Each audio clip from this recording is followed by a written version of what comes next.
तर आता एक महत्त्वाची ब्रेकिंग न्यूज समोर येते। मंत्रिमंडळ उपसमिती समोर कोर्टाच्या निर्णयांचा मोठा पेच निर्माण झालाय। मराठा बांधवांना सरसकट कुणबी संबोधण्यास हायकोर्ट आणि सुप्रीम कोर्टाचा सपशेल नकार आहे। दोन्ही कोर्टाचे निकाल या मार्गातील सर्वात मोठे अडसर ठरतायत। तर आपण पाहतोय महाधिवक्त्यांना या पेचावर सल्लामसलत करण्यासाठी संध्याकाळी 5 वाजता बैठक बोलावण्यात आली आहे। अतिशय महत्त्वाची ब्रेकिंग न्यूज आपण पाहतोय। मंत्रिमंडळ उपसमिती समोर कोर्टाच्या निर्णयाचा मोठा पेच आहे आणि या विषयावर अधिक माहिती देण्यासाठी आपले प्रतिनिधी गणेश कवडे आपल्या सोबत जोडले गेलेत। गणेश, आपण पाहतोय मराठा बांधवांना सरसकट कुणबी संबोधता येणार नाही असं हायकोर्टासोबत सुप्रीम कोर्टाने देखील म्हटलंय। काय अधिक माहिती?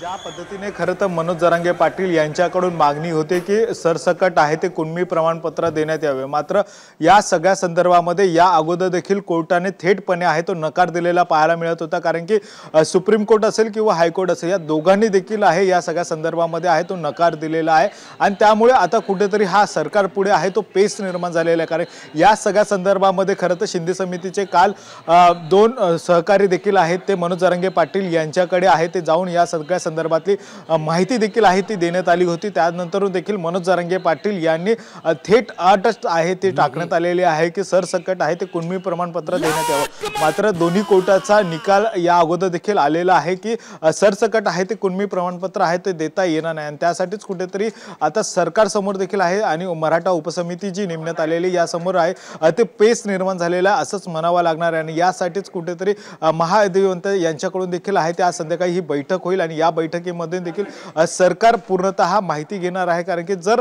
पुन्हा एकदा सरसकट जर कुणबी प्रमाणपत्र द्यायचा निर्णय जर घ्यायचा झालाच तर हा कोर्टासमोर टिकेल की नाही हा देखील आहे तो प्रश्न आहे तो उपस्थित होणार आहे आणि त्यासाठीच कुठेतरी ही महत्त्वाची बैठक आहे ती संध्याकाळी 5 वाजता होईल आणि त्यानंतरूनच खरं तर कुणबी प्रमाणपत्र आहे ते सरसकट देता येईल की नाही हेच मराठा उपसमिती आहे आणि या उपसमितीच्या वतीने आहे ते सांगण्यात येईल। मात्र त्या अगोदर देखील आता मोठी ही अडचण आहे ती निर्माण झालेलीच असंच म्हणावं लागणार आहे। नक्कीच सरकार समोर ही मोठी अडचण निर्माण झाली असंच म्हणावं लागेल। धन्यवाद गणेश, तुम्ही दिलेल्या महत्त्वपूर्ण माहितीबद्दल। आज संध्याकाळी 5 वाजता महत्त्वाची बैठक होणार आहे आणि जर सरसकट मराठ्यांना कुणबी संबोधलं किंवा त्यांना कुणबीचा दाखला दिला तर ते आरक्षण हायकोर्टात आणि सुप्रीम कोर्टात टिकेल का याची देखील शाश्वती नाही आहे। त्यामुळे सरकार आता काय निर्णय घेतं हे पाहणं महत्त्वाचं असणार आहे। आता isakal.com आहे देशातील नंबर 1 ची मराठी न्यूज वेबसाईट। प्रत्येक अपडेटसाठी isakal.com ला नक्की भेट द्या।